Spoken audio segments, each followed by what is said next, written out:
All right, welcome to my channel. I thought it would be useful to answer Quora's very popular questions about joining the military, just giving you guys my perspective on it. And I think this video is really good for somebody who just wants to binge a lot of information about the military because they're thinking about joining it. So this video is for you and anybody else who would find this useful, okay? So let's get started. I went across Quora. I found the most useful questions that I think would be worth answering, right? I'm totally judgment free on all of these, I promise. So why do people join the military? What motivates them to join the military? So people join the military for a lot of different reasons. Sometimes it's to get a better life, to become a better person, to travel the world, to do meaningful work, to find purpose, to lead people, to become tougher, all kinds of things. And none of those are bad reasons at all. Like completely great, all of them are great reasons. I would put travel at the bottom because you're not always guaranteed to go where you want. You might be better off just traveling for fun.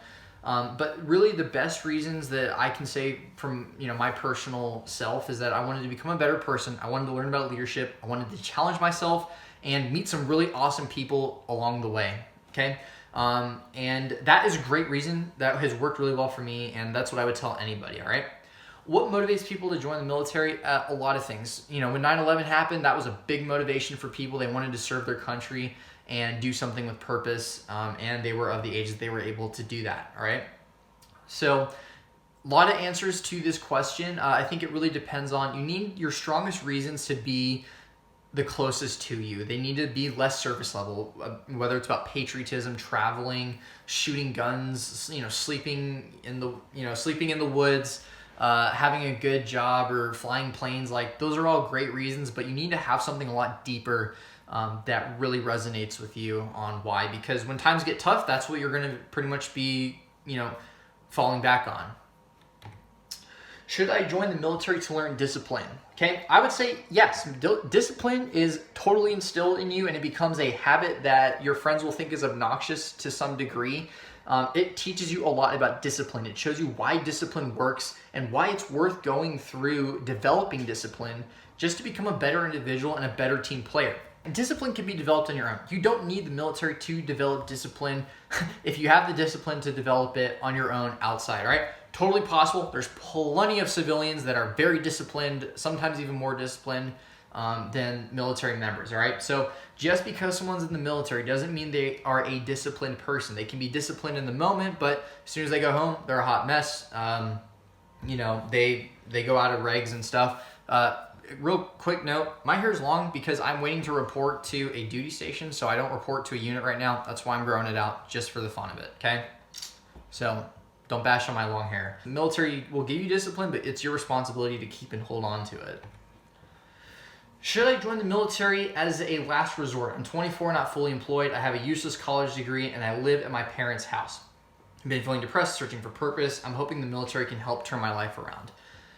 My response to this is, okay, there are so many people that this is like their situation. They feel lost, they have a useless college degree, all these things, and that the military resonates with them because it immediately gives them purpose. It gives them, the development that they might need, the maturity, the leadership, the skills for the real workforce, and those are all great. So the thing is, you have to understand that if the military lifestyle appeals to you, right? Some people aren't comfortable, having a hierarchy of a chain of command, and they're not comfortable having to report to different duty stations, and they move around and be away from their families for long periods of time. So the question to ask yourself is, if you're in the same situation, is the military lifestyle something that I want to have for a period of my life? It will definitely help you turn your life around if you let it, but again, it's still up to you to make the most of it. A lot of people go to the military, they have bad attitudes and they hate their job. And you can have the same person in the same situation with a different attitude who loves their life, gets the most out of it. They make good friends along the way, and they end up talking to everybody about how much they love it, right? So it depends on your attitude, depends on understanding that if that's the lifestyle that you want, and those are the biggest chunks that I would say. If you guys have any other comments on that, feel free to leave them, and I'll do my best to respond, or if you just have anything else you want to say, if I missed anything along those lines. Should I go to college, or should I follow my dream of serving in the military? Should you join the military before or after college, right? So I did both. I went to college while I was training at a reserve unit, and then now I'm officially in the military, and I'm still waiting orders. It's been a long time. That's why I'm recording all these videos and able to do that. So you can do both. You can do ROTC. They will actually pay for tuition, certain parts of it. Certain branches have their own details on that. It's a little beyond the scope of this video, but you can do both. You can join the National Guard and you can go to college, or you can join the military, join the Marine Corps. They'll give you the GI Bill, and then you can go to college afterwards using that. So they will pay for a large chunk of it, okay? The question of should you join before or after is, again, the obvious answer is it's personal preference, right? Me personally, I did ROTC, so I didn't really have a choice. I had to go to college first before joining. I think I'm better off because of that. When I was kind of like young and stupid, like 4 years ago, but I had a friend who joined the military right after high school. He went on a deployment to Kuwait, and he's doing really well, and it helped him massively grow, like really massively grow for the better. And he enjoys the time that he was in. He did one contract, and now he's applying to be a firefighter, and a lot of the skills he learned in the Marine Corps on the Navy ships are actually helping him with that.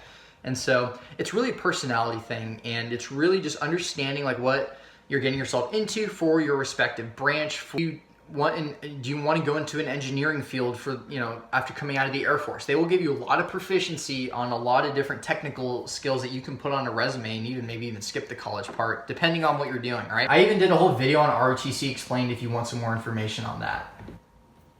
I like to stay up late and sleep in. Should I join the military? Honestly, I love sleeping in and I love staying up late. I am not a morning person, and I'm trying really hard to be. And I do some videos on like my morning routine and stuff that have helped me, so you can check that out too. But okay, you can sleep in and you can stay up late in the military, all right? Most days, I'm sure you're gonna, like, depending on what you're doing, again, you're gonna be up early, but like the work week is Monday through Friday from like, usually it's like 7 or 8 a.m. to like 3 or 4 p.m. Some nights go longer, some nights you get off a lot earlier, right? The weekends are usually yours if you're like in the States, like you're in garrison, nothing crazy is going on, right? The military, like, it's not just like you wake up, you like PT, you get smashed like by like just physical, just by physical demand. And it's not like that every single day. Like, it's not like you're living in like a combat deployment environment where like you're doing operations like all the time and stuff. So there's plenty of times where like you can have like a somewhat normal lifestyle. There's even times where like, depending on if you have a house nearby or family, like you're on leave, it's not just gonna be you waking up early all the time, even though those are like 80% of your days, I would say, probably 90%, okay? I got used to waking up early. I loved it, actually. I didn't know that I needed to love waking up early because I'm so much more productive when I wake up early in the morning. And I didn't totally enjoy the process at first, but honestly, you get used to waking up early. You get used to being able to wake up at 4:45 a.m. and just starting to, work out, right? So it's very good for you. You may not like the process right away, but it is very good for you, and you're gonna find yourself wanting to wake up early when you don't have to when you're in the military, because you just see how productive it is, right? There's a purpose behind it. They don't just make you do it for no reason, and etc. My girlfriend told me she would break up with me if I joined the military. What should I do? So your girlfriend, like, again, this was like some person who posted it. So like, she's either super against the military, like she has an opinion on it, or she just doesn't want to, she doesn't want anything to happen to you. She doesn't want to be away from you. She doesn't know how it's going to work out with the family, all of this uncertainty, all right? I can totally understand that, again, I didn't go into the military right away, but I had to do distance with my girlfriend, now my wife, for 2 years, all right? We were so scared. We were so uncertain of how things were going to work out. These were the most developmental years of our entire lives, and we were going through them not together for the majority of it, right? And so what ultimately helped us get through it, and what ultimately helped me continue to make the decision to go to a college that had a unit that was, a 10-hour drive away, was really just like, we wanted it to work out more than our opinions of, career, and we wanted to make it work more than the friction that, the world was giving us at the time. And we just took it slow. We met each other where we were at, and we communicated our feelings, we talked through it, and we're still together. And now, like, before I leave again, like, we're prepared for that as well. You don't have to have all the answers. You just got to have faith, and you just got to go through it sometimes, and you find out that it works out for a lot of people. Should I join the military even if I have really good grades? Okay, first of all, there's plenty of people. There are Harvard graduates who become Navy SEALs. Or there are like Ivy League graduates who become brand new enlisted Navy guys, and they work on submarines and stuff. Like, it has nothing to do with having good grades. Just be careful of what kind of assumptions you have about certain communities of the military, because there's a lot of proficiency that comes behind different jobs, and it's not always academic. And so being aware of that is really important. Should I join the military to get free education? I would say no, all right? A lot of people go to ROTC in our unit because obviously they pay for college. It's a great opportunity to get a degree, and that's the thing though. I spent probably more of my time on ROTC military related stuff than I did my degree at all. I even had to change my degree because computer science was just way too complicated for me to like balance that with just ROTC life. And I'm fine with it. It all worked out, right? Like I didn't know what I wanted to do in college, so I just picked computer science. But to get a free education, don't make that the main reason. I really don't make it the only reason or the main reason that you go into a program like ROTC or enlisting and then doing the GI Bill. Because if you're not about the military life, like you're not gonna want to deal with like a 4-year contract before or afterwards. Like you have to want to be in the military more than the free education, and that's a great benefit of it, is that they will pay for it to some extent. All right. So you just have to be really into the military lifestyle. You have to be really into that kind of stuff. Otherwise, you're gonna be really miserable, and like you're just gonna like half-ass a lot of stuff that you do in the military, and it's just not gonna be good for the team overall. Should I join the military if I have authority issues? Right. So this is the thing. Good leaders will influence you without you realizing it or not, all right? Good leaders will inspire you to take action for the greater good of the team. Authority, chain of command, and having duties and responsibilities for your respective rank is all part of what makes the military so effective. And they have to have some structure in place that allows people to properly facilitate, execute standard operating procedures, whether they are in the field or they are in garrison or they are, they're in a parade, they're in an event. In the military, you're gonna learn like why authority is important, and it's not to like power trip people, all right?